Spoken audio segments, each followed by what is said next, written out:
Good morning everyone and welcome to Simply Made Homestead. Well, here we are out here feeding the goaty girls, and I just wanted to show you we have a dirt floor in here in the goat pen if you've seen any of our previous videos on the goats.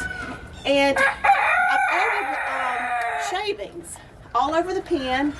It's just the penned in area. I've covered it with shavings because cleaning up the goat manure, I mean, it's just little balls, you know, it doesn't smell and stuff, so it's really a nice change from chickens, but it's hard to clean up because you really need like a kitty scoop, and they just don't make anything big enough to be able to go through and scoop it. It's hard to rake. So anyway, I've thrown shavings down all over the place, and I'm really enjoying it because for one thing, it does kind of absorb the urine, and it just is a much cleaner environment.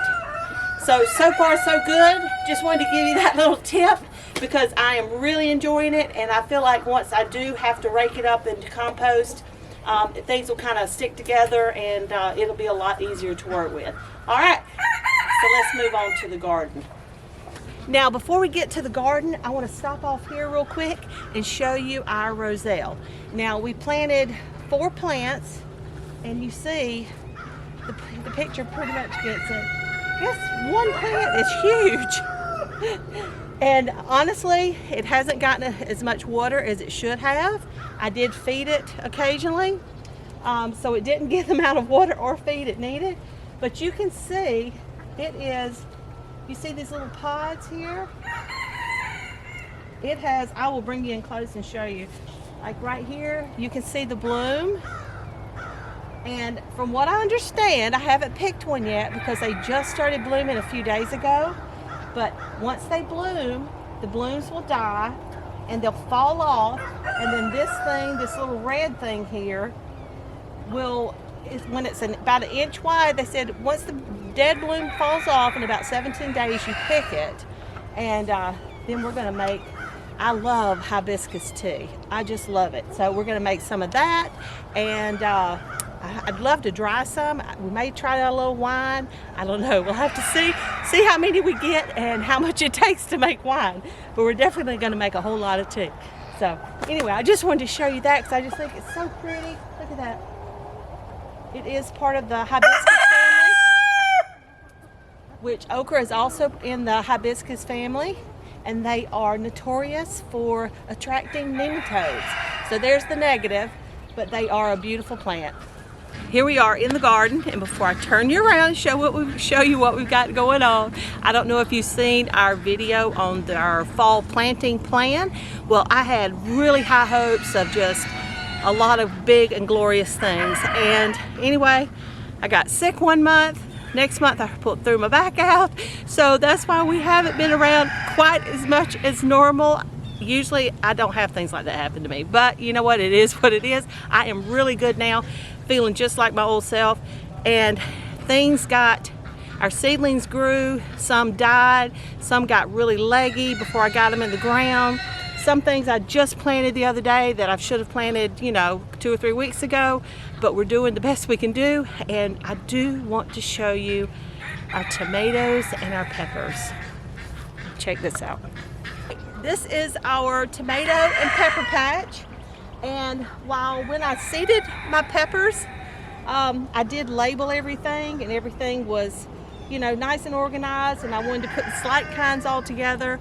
Like I said, I was late getting out here, and I started planting, and I just started grabbing them out of the tray and sticking them in the dirt, and I was like, oh my gosh. Anyway, they are all mixed up in here together, but you can see they're doing really, really well. We did bury them all on drip tape. My drip tape's uncovered them, covered up. We did put drip tape down. I will leave you a link below to drip irrigation. We get it from Haas Tools, and we have thoroughly enjoyed it. It is absolutely amazing. We also have, we splurged and bought the fertilizer injector where we attach it to it. I have fertilized these when I first put them down. They've been down a month. Seriously, a month. I mean, and this is how much it has all grown right here. So when I first planted them, it was the middle of the month, so I planted and I put calcium nitrate around all of our peppers, and our tomatoes. And then 2 weeks later on the 1st, I used the fertilizer injector, and I put 20-20-20 through the drip irrigation, so they have been fertilized. And then just the other day on the 15th, I put calcium, which I just, you can put that through the fertilizer injector as well, but we just used, I just threw it out around them because I had things going on over there. I needed my watering systems all connected. So anyway, just was what it was. Next month I will, I don't know, we'll see. I'll have to get a disconnect for that in first because I don't need calcium nitrate down there. But anyway, I just broadcasted the calcium nitrate down, and you can see how they're doing. They are absolutely beautiful. All right, now I want to bring you in here closer. You know those tomato baskets? They call them tomato baskets. Well, I think we should put a vote in or call somebody and get them to rename them pepper baskets, because that's what they're good for, because they do not hold tomatoes. Now, our tomatoes are Amish paste. I do have other tomatoes I'm really going to try in the spring that I'm really excited about, like the mortgage lifter, and there's another one, I forget the name, that I really want to try. But these I had in stock. I wanted to use my seeds up, and I was a little concerned because I've had other reports from people in the area that they didn't do too well, but ours are doing really, really well. They look kind of, I don't know, kind of scraggly, a little weird, but they are full of blooms. I want to show you in just a minute all the blooms, and we do even have some little tomatoes on there. They're really loading up, and they're looking really, really good. Now, what I want to really show you, now this trellis here is called the Florida weave. I have never used it before, so that's why I didn't record it when I put it up, or we put it up, or ran the strings or anything, because I'd never done it before. I didn't know how I was going to like it, and I didn't want to. I don't want to tell you guys things that I don't know if it's going to work or not, or how well it works. So, but I can tell you this, that I absolutely love it. I will use it again and again and again for my tomatoes. Now, these tomatoes are determinate tomatoes, so, and even with them being determinants next year, we will get some more 1x2s and make it a little bit taller, because you can see how they're still growing here. I may very well top them out just to keep them from going and like falling over. So, because we, trial and error, figuring it out as we go. So, but these right here, they are in the spring when I grow tomatoes again. I will show us actually putting the sticks up, stringing the thread and everything. But I'm gonna tell you today how we did it, just to give you an idea and what you will need. Now, these are 1x2s. We got 8-foot sticks, and we cut them in half, and then you got to pound, a foot down in the ground.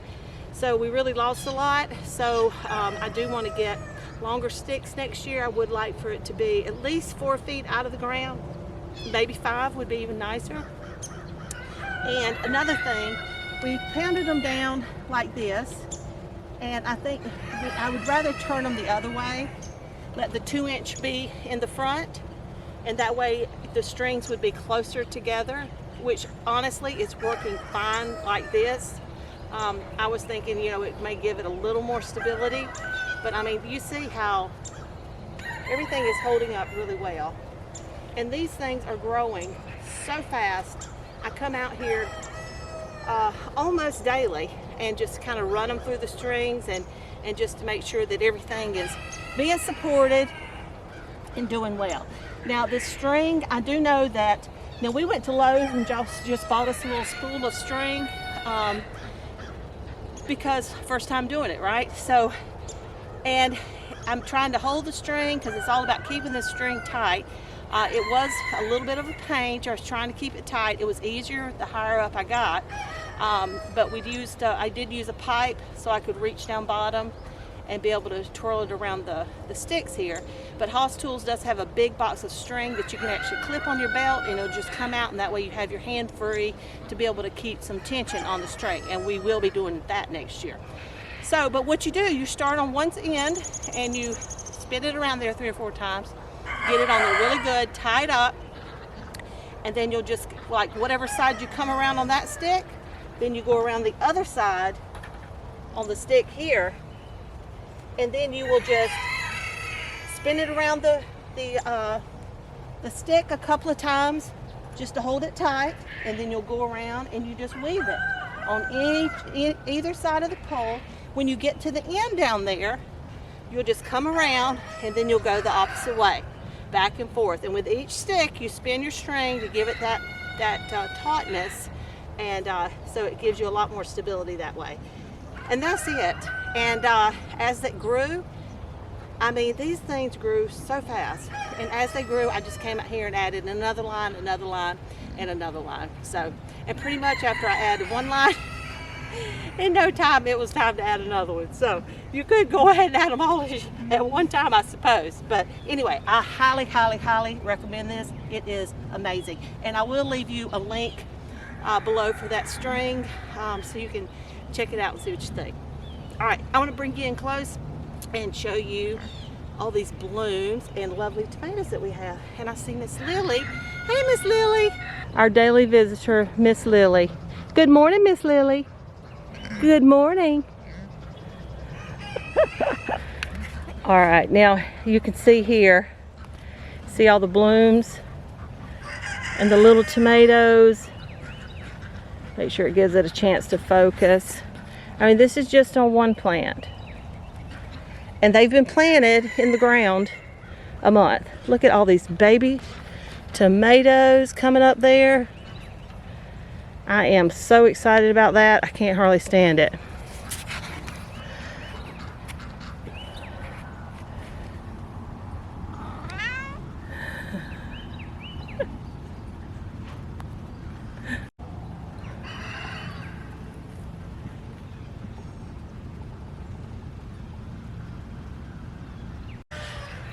All right, now I just wanted to show you real quick here. You can see right here how this is off to the side, and you just grab it, and I'll just come along here and then gently pull it up through there, take it up as high as it'll go, and then give it a little support.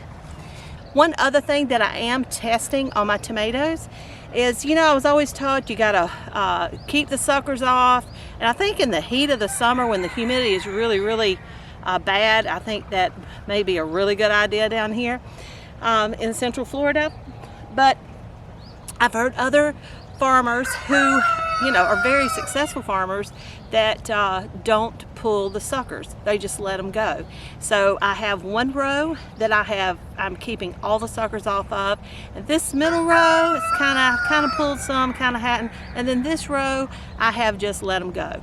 So once the tomatoes come in, I am going to keep up with what row they come off of and keep a wait to see if it does make a difference. So I will let you know what we find out there.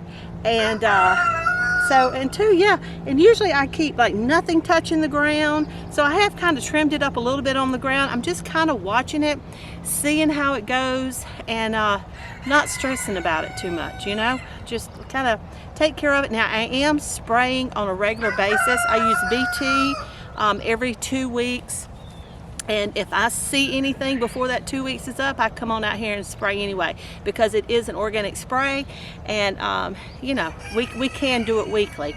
It's not a big deal, and especially if it rained, which we have had no rain. So, but if it did rain, you could want to come out and make another application. Now before we go, I just want to give you another look at the peppers. Look at those plants. Aren't those are habaneros. I've never grown habaneros, and my husband wanted habaneros. So there we go. And look at those beautiful, let me get you in there. Can you see those?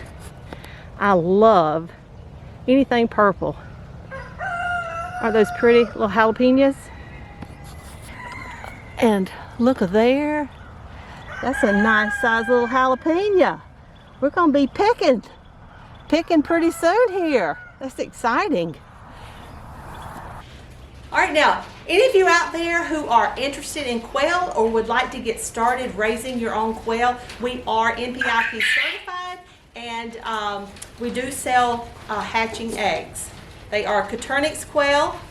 Come in and let you see. There's just out of one cage there. Aren't they pretty? Our quail are Coturnix quail, and they are in a variety of colors. We have both the regular size quail and the jumbo. We don't separate, so if you order from us, you will get a combination of color and size in your quail, and then you could raise them and separate them out. And I found even when you separate the colors, sometimes the babies, I don't know, from grandpa so-and-so, they come out a little bit different in color. So we just keep our colors all mixed up, and because we love all the pretty colors. I've tried to get to where it's just the sexable, and then I'm like, how can I part with this pretty little pastel, or this gorgeous little white one with this little, or the teddy bear? I mean, you know, you just can't. So I can't. So if you're interested in Coturnix quail hatching eggs, you can go to our description box below, where you will find contact information. You can go through our website, or you can go straight through our email, which is info@simplymadehomestead.com. Let's get the rest of these eggs collected.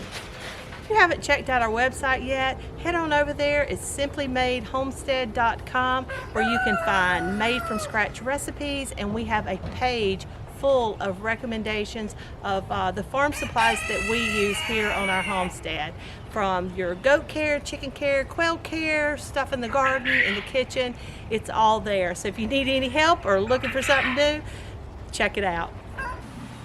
All right, the morning chores are done. I've wandered over to the our one raised bed that we have. It's 4 by 24 feet, and I planted some seeds of the Creole onion and the plethora. The Creole is the red onion, the plethora is the yellow, and threw a bunch of leek seeds down there. We'll see how it goes.